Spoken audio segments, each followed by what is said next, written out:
లోకేష్ కనకరాజు నటించిన DC movie చూసొచ్చాను ఇప్పుడే. దేవదాస్ జీవితంలో పార్వతి పోషించిన పాత్ర కంటే కూడా చంద్రముఖి పోషించిన పాత్రే పెద్దది. తను ఫీల్ అయినటువంటి జీవితాన్ని తెర మీద ఆవిష్కరించడానికి ఏమాత్రం మొహమాట పడకుండా వెళ్ళారు ఇద్దరు.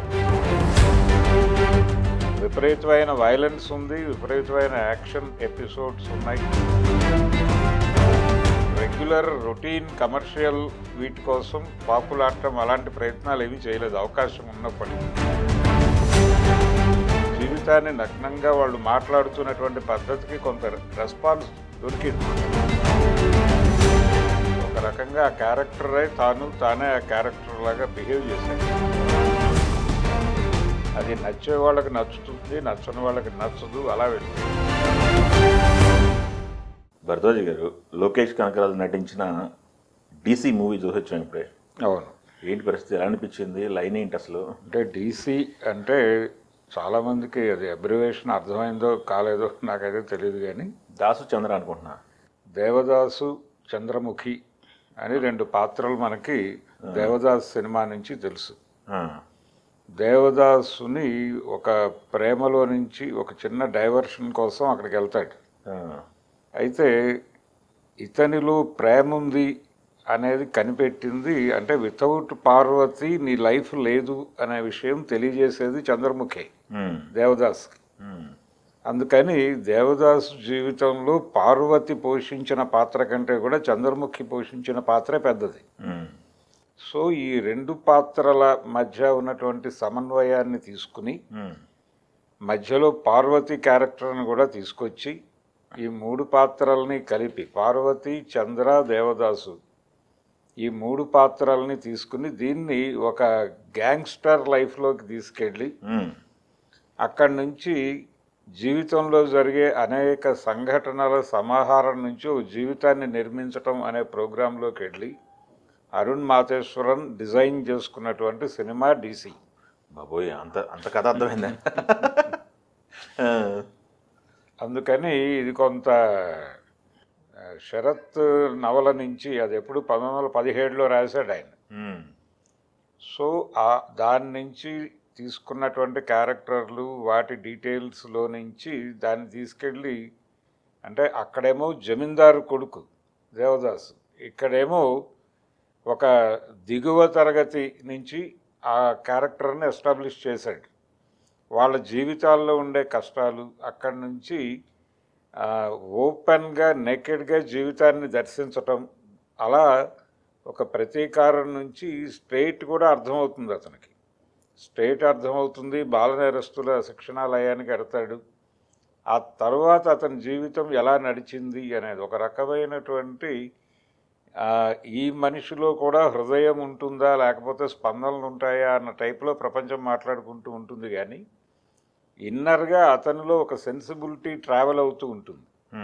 ఈ ట్రావెల్ అవుతున్నటువంటి సెన్సిబిలిటీని ఎక్కడ ఎక్స్పోజ్ చేస్తాడు? మనకి ఎన్టీ రామారావు గారు రాము అనే సినిమా ఉంది, దానిలో మంటలు రేపే నెలరాజా అని ఒక పాట ఉంటుంది.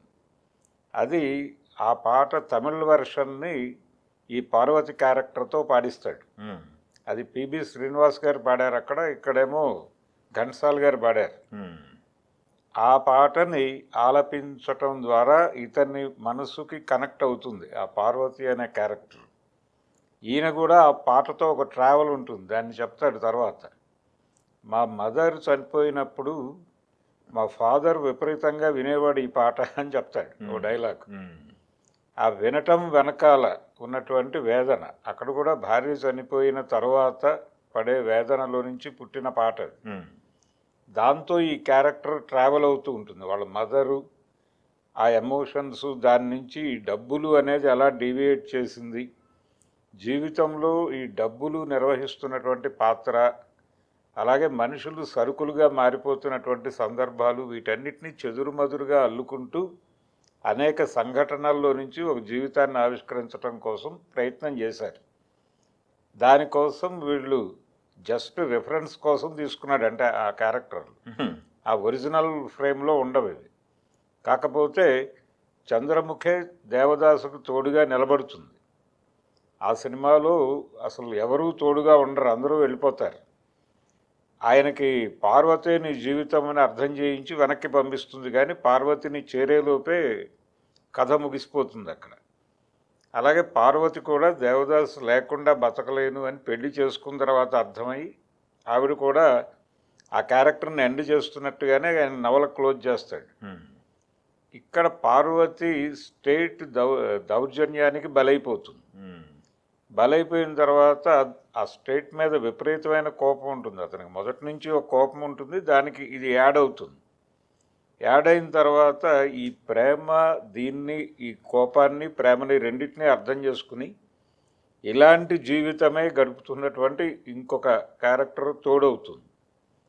వీళ్ళిద్దరి ట్రావెల్ ఎలా ఉంటుంది అనే పద్ధతిలో కథని డ్రైవ్ చేసి, అందుకని దేవదాసు చంద్రముఖి అని పేర్లు పెట్టి డీసీ అన్నాడు ఆయన. కాబట్టి ఓవరాల్గా ఒక ఎమోషన్లో నడుస్తుంది సినిమా. విపరీతమైన వైలెన్స్ ఉంది, విపరీతమైన యాక్షన్ ఎపిసోడ్స్ ఉన్నాయి.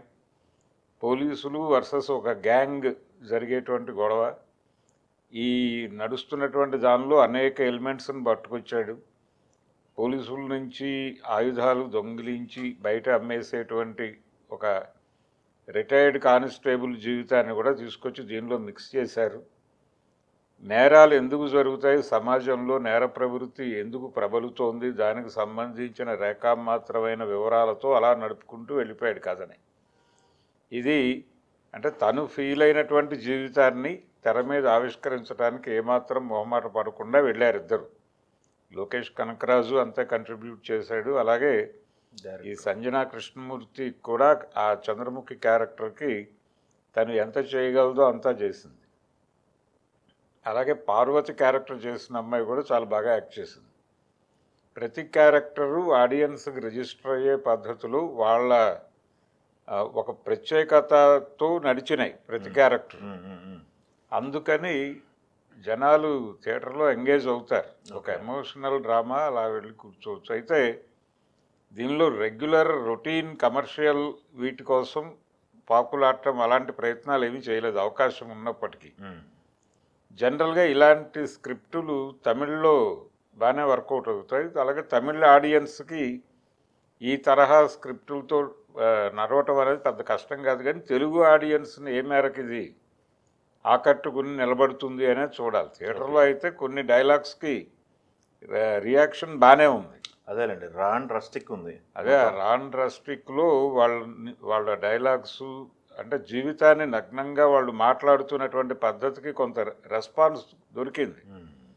కానీ ఈ రెస్పాన్స్ ఏ మేరకు థియేటర్లకి జనాల్ని రప్పించి నిలబెడుతుంది అనేది చూడాలి. అదేలేండి. అయితే లోకేష్ కనకరాజుకి డైరెక్టర్గా ఒక ఇది ఉంది, ఒక ఇమేజ్ ఉంది. అయితే ఈ మధ్య కాలంలో ఆ ఇమేజ్ని కొంచెం ఆయనే డిస్టర్బ్ చేసుకున్నాడు ఒక రకంగా కూలీ సినిమాతో. కానీ నటుడిగా అతను ఒక రకంగా ఆ క్యారెక్టరే తానే ఆ క్యారెక్టర్ లాగా బిహేవ్ చేశాడు. అది బాగుంది. ప్రతి ఆర్టిస్టు చాలా బాగా పెర్ఫామ్ చేశారు. సినిమా ఒక అర్థవంతమైన ప్రయత్నం చేయాలి అని అనుకున్నాడు. ఒక నవల చదివిన అనుభూతి అయితే కలిగించాడు చూసిన ప్రేక్షకులకి. ఓకే ఓకే ఆ మేరకు సినిమా వాళ్ళు అనుకున్న స్టైల్లో తీశారు. ఎక్కడ దేనికోసమో ఇంకేదో కలపటం అలాంటి ప్రయత్నాలు జరగలేదు సినిమాలో. అది నచ్చే వాళ్ళకి నచ్చుతుంది, నచ్చని వాళ్ళకి నచ్చదు, అలా వెళ్ళిపోయింది. ఓకే, ఇది టోటల్గా డీసీ అనే సినిమా వెనకాల ఉన్న కథ. అదేలేండి. కామన్ ఆడియన్స్, తెలుగు ఆడియన్స్కి ఇది థియేటర్ ఫుట్ఫాల్స్ ఉంటాయా లేవా అనేది అనేదే డౌట్. అంటే మౌత్ పబ్లిసిటీ స్ప్రెడ్ అయితే యూత్ కొంత కనెక్ట్ అయ్యే అవకాశం ఉంది. ఓకే, అంటే ఇలాంటి వీటన్నిటి వెనకాల స్ట్రీమ్ ఆఫ్ కాన్షియస్నెస్ అని ఒక పద్ధతి, చైతన్య స్రవంతి అని ఒక శిల్పం ఉంది. దాన్ని కొంత అడాప్ట్ చేసే ప్రయత్నం చేశాడు. మనకి తెలుగులో కూడా ఈ తరహా సినిమాలు వచ్చినాయి. తరుణ్ భాస్కర్ లాంటి వాళ్ళు ఈ చైతన్య స్రవంతి శిల్పాన్ని సినిమాల్లోకి అనువదించడం చేశారు. పర్టికులర్గా ఈ నగరానికి ఏమైంది, ఈ జోనర్ అలా ఒక రేస్ ఉంటుంది సినిమాలో. ఒక పరుగు పందెము, పరిగెట్టడం, అవును, ప్లేస్ టు ప్లేస్ షిఫ్టింగులు, హడావిడి, ఇదంతా ఎంగేజ్ అయ్యేవాళ్ళు ఎంగేజ్ అవుతారు. అదే ఇలా ఈ ట్రావెల్లోనే కథని చెప్పుకుంటూ వెళ్ళాడు. స్క్రీన్ ప్లే మ్యాజిక్ కూడా ఉంది సినిమాలో. ఎక్కడ మొదలవుతుంది, ఏ సీన్ తర్వాత ఏ సీన్ పెడుతుంది అనేది కొంత గందరగోళంగా మొదలైనప్పటికీ నెమ్మదిగా ఏకసూత్రత సాధిస్తుంది కథ. అందుకని ఎంగేజింగ్గానే ఉంది సినిమా. థియేటర్కి వెళ్ళి కూర్చుంటే ఎంగేజ్ అవుతారు. ఓకే. కొన్ని జీవిత సత్యాలని, అంటే నిజంగా జీవితంలో జరుగుతున్న అనేక దారుణాలను కూడా తెర మీద ఆవిష్కరించే ప్రయత్నం చేశాడు. ఓకే, అందుకు మెచ్చుకోవచ్చు అతను. Okay, thank you. ఝన్ ఝన్ ఝన్ తెలుగు వన్